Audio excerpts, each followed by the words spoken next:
अस्सलाम वालेकुम बेटा। बेटा कोलम लॉ के मुतालिक कम्पिटिटिव एग्ज़ाम के एमसीक्यूज़ की सीरीज़ चल रही थी, जिसको हम डिस्कस कर चुके थे अपने पहले 2 लेक्चर्स के अंदर। आज हमारा लेक्चर उसी चीज़ के ऊपर ही मुश्तमिल है, लेकिन मज़ीद कुछ नई एमसीक्यूज़ हमने देखनी है।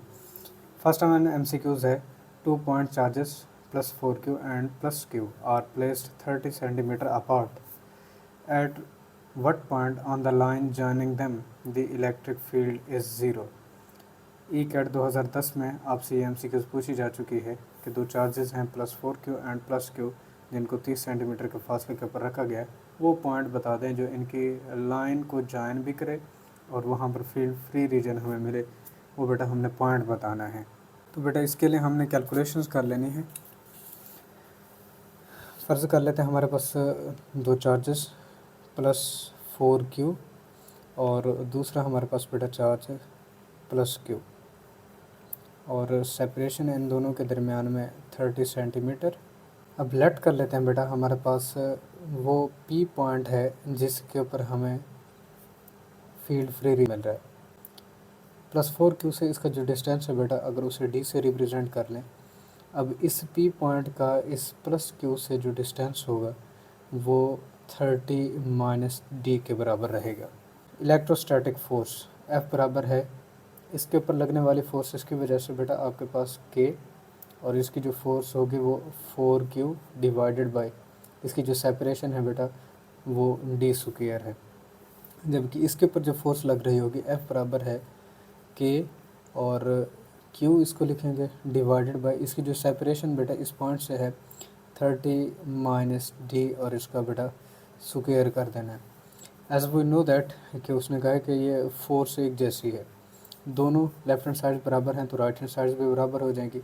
के 4q divided by D square बराबर होगा के q divided by 30 minus D और इसका स्क्वायर यहाँ से कर लेना।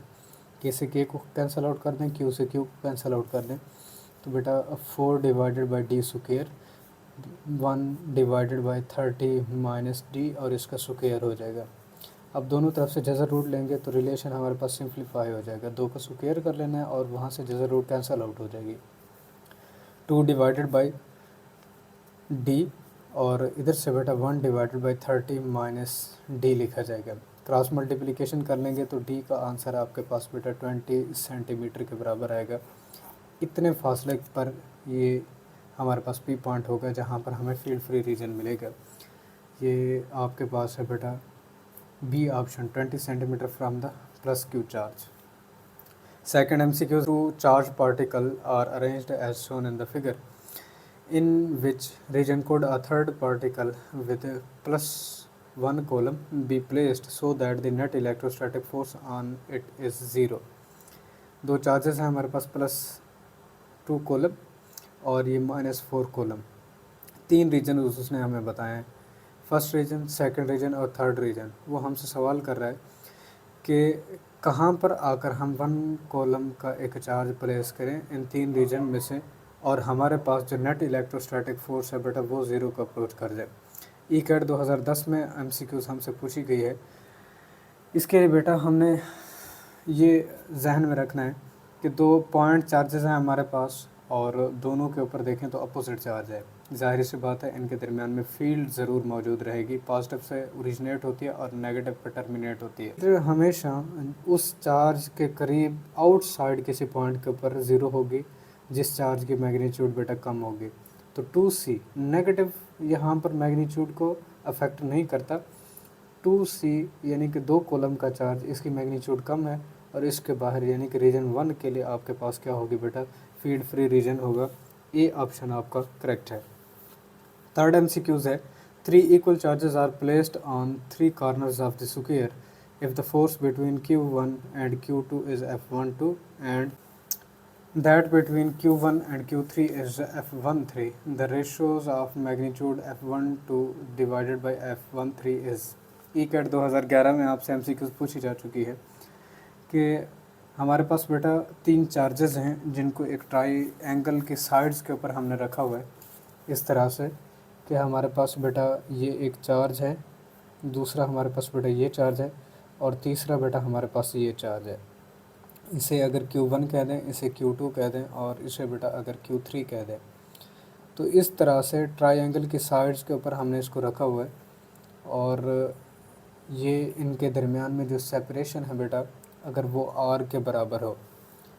अब उसने हमसे कह दिया है कि दो फोर्सेस एक्ट करती हैं। एक फोर्स बेटा उसने हमें कही है कि यहाँ पर F13 है, यानी कि फर्स्ट चार्ज के ऊपर थर्ड चार्ज की वजह से लगने वाली फोर्स, और दूसरी फोर्स उसने हमें बेटा 1 और 2 के दरमियान में कही है, वो फोर्स बेटा अगर यहाँ कंसीडर कर ली जाए। अब इस तरह की हमारे पास कॉन्फ़िगरेशन थी। उसने हमसे रेशोज़ पूछी हैं। पहली तो बात बेटा यहाँ पर सेपरेशन को हमने कैलकुलेट करना है। अगर तो हमारे पास ये ट्रायंगल बन रही है तो अकॉर्डिंग टू पाइथागोरस थ्योरम आपने इसकी अगर वैल्यू को फाइंड करना है तो आपके पास इसका स्क्वायर, जिसे वतर कहते हैं, हाइपोटेन्यूस कहते हैं, इसका मुरब्बा हमेशा बराबर होगा आप फर्स्ट वन इसका मुरब्बा और इसका मुरब्बा, इन दोनों का मुरब्बा करके बेटा आपने उनको ऐड करना है, इनका स्क्वायर करके ऐड करना है। तो इसकी वैल्यू जो हमारे पास बनेगी वो आपके पास √2r के बराबर बनेगी। मैं इसको सॉल्व नहीं कर रहा, आपने पाइथागोरस थ्योरम लगाना है और आपके पास ये चीज़ कैलकुलेट हो जाएगी बेटा।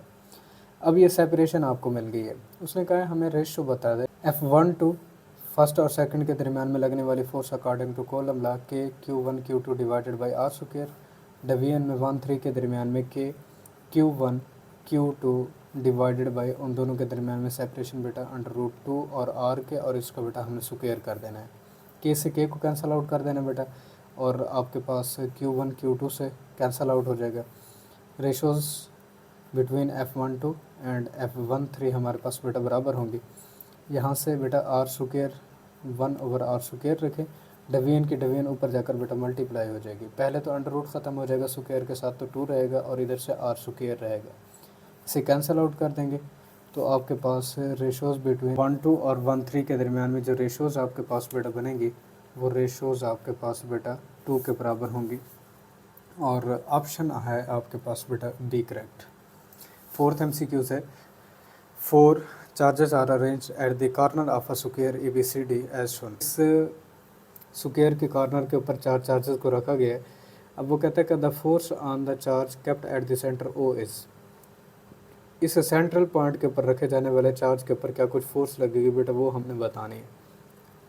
ECAT 2012 में आपसे ये MCQs पूछी जा चुकी है।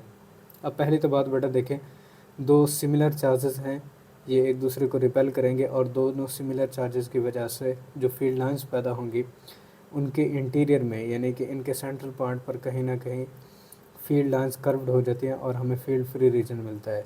इसीलिए हमारे पास जो AC डायगोनल है इसके ऊपर किसी किस्म की फोर्स नहीं होगी। दूसरा, ये एक नेगेटिव चार्ज है और ये प्लस चार्ज है, दो अपोजिट चार्जेस के दरमियान में फील्ड बेटा यूनिफॉर्म होती है। इसका मतलब डायगोनल हमारे पास BD जो है, इस डायगोनल के अलावा कोई ना कोई फोर्स मौजूद होगी।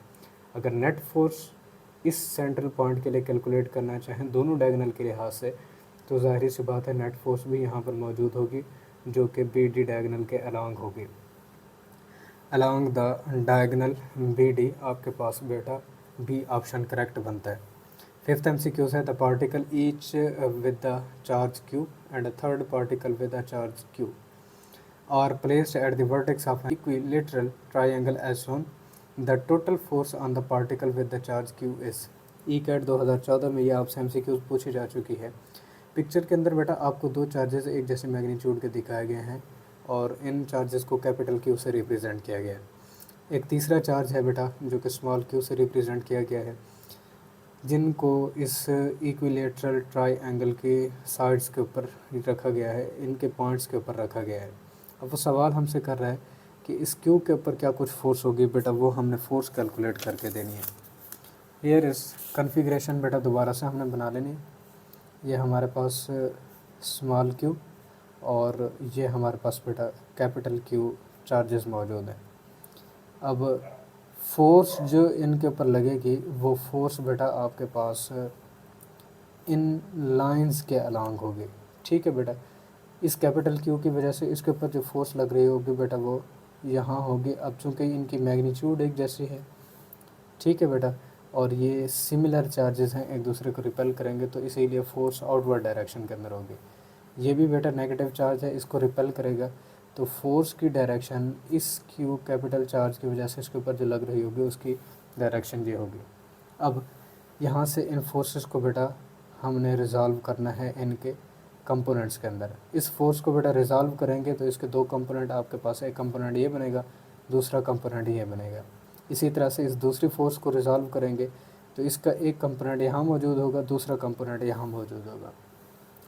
अब इन दोनों चार्जेस की इस स्मॉल चार्ज के ऊपर जो फोर्स लग रही है, इनके जो हॉरिजॉन्टल कंपोनेंट है ये एक दूसरे के मैग्नीट्यूड में बराबर, जबकि अपोजिट डायरेक्शन के अंदर मौजूद हैं, ये एक दूसरे के अफेक्ट को कैंसिल आउट कर देंगे।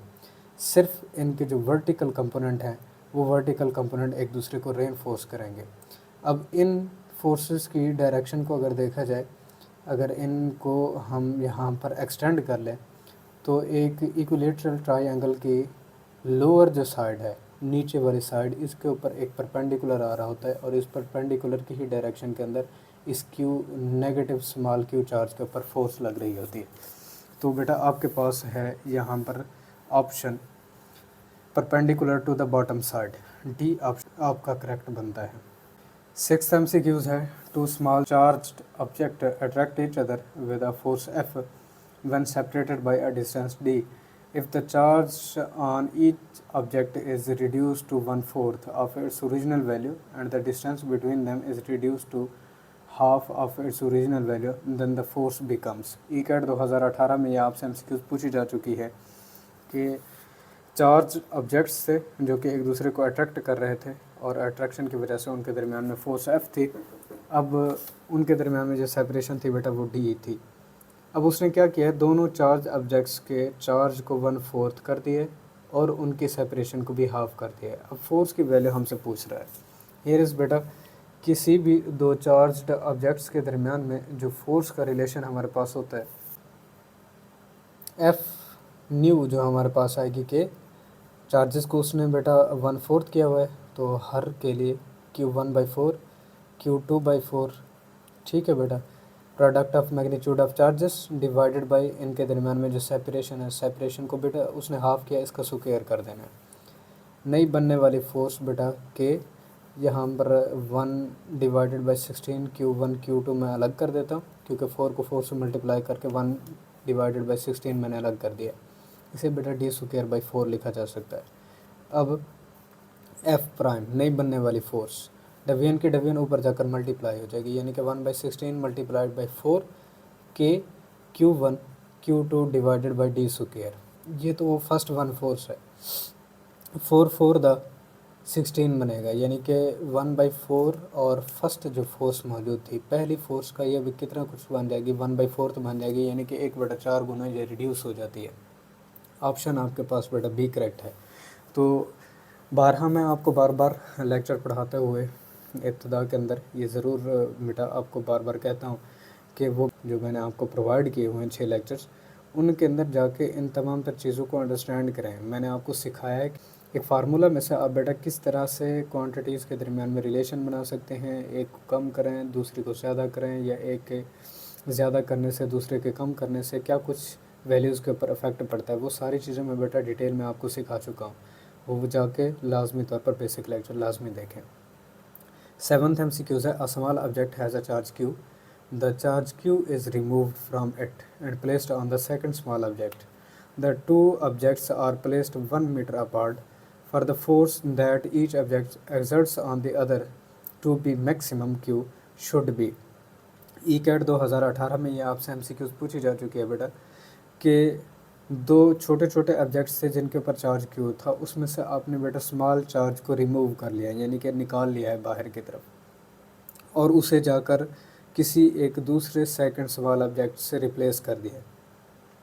अब जिन ऑब्जेक्ट्स को आपने 1 मीटर अपार्ट रखा हुआ था, यानी कि 1 मीटर के फासले के ऊपर रखा हुआ था, उनके साथ जाकर इसको अटैच कर दिया।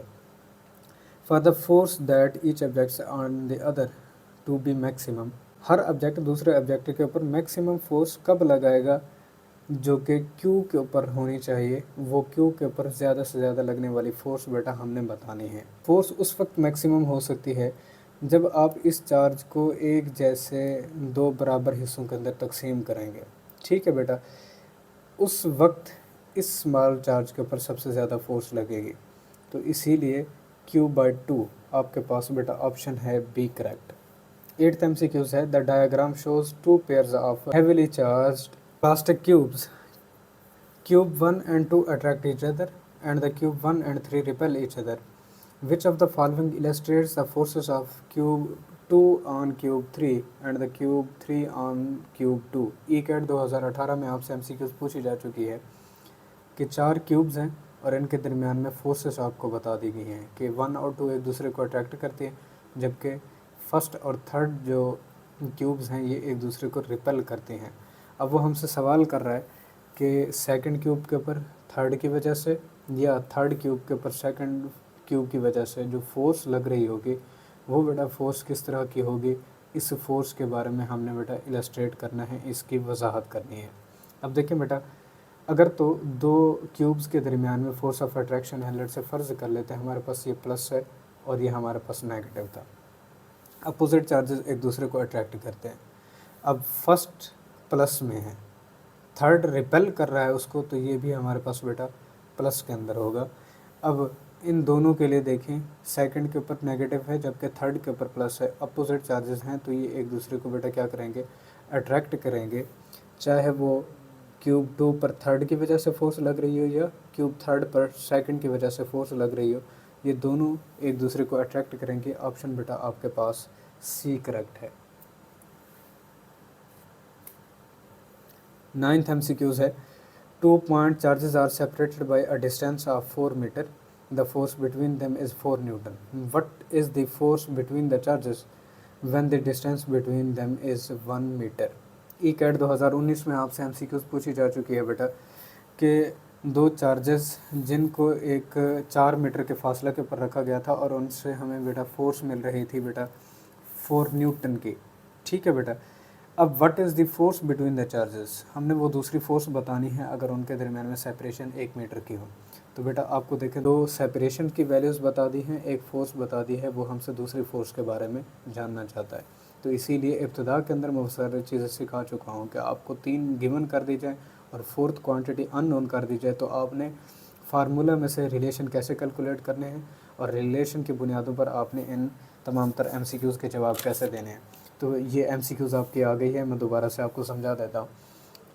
इलेक्ट्रोस्टैटिक फोर्स हमेशा इन्वर्सली प्रोपोर्शनल होती है सेपरेशन के स्क्वायर के।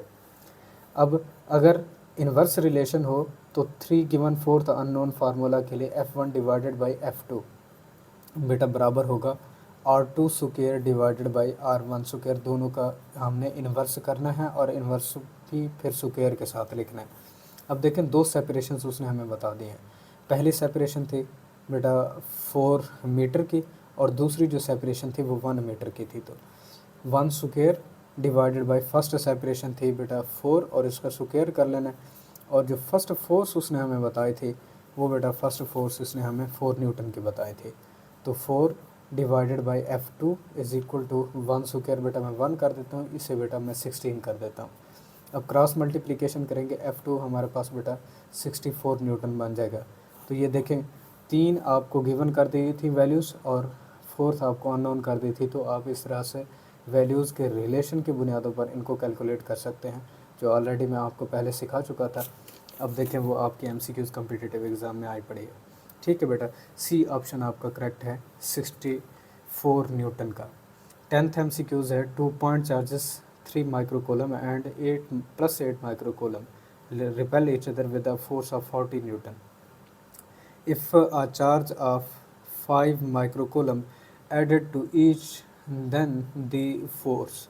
ECAT 2019 में आपसे MCQs पूछी जा चुकी है कि 2 पॉइंट चार्जेस थे +3 माइक्रोकूलम और +8 माइक्रोकूलम का, जो कि एक दूसरे को रिपेल करते थे 40 न्यूटन की फोर्स के साथ। अब अगर दोनों के अंदर -5 माइक्रोकूलम चार्ज को ऐड कर दिया जाए, इसके अंदर भी ऐड करें और इसके अंदर भी अगर ऐड करना चाहेंगे, तो आपके पास फोर्स क्या बनेगी बेटा, वो फोर्स हमने बतानी है। -5 माइक्रोकूलम दोनों के अंदर ऐड करने की वजह से आपके पास जो फोर्स बनेगी वो बेटा फोर्स -10 न्यूटन की होगी। ये ऑप्शन आपके पास करेक्ट है।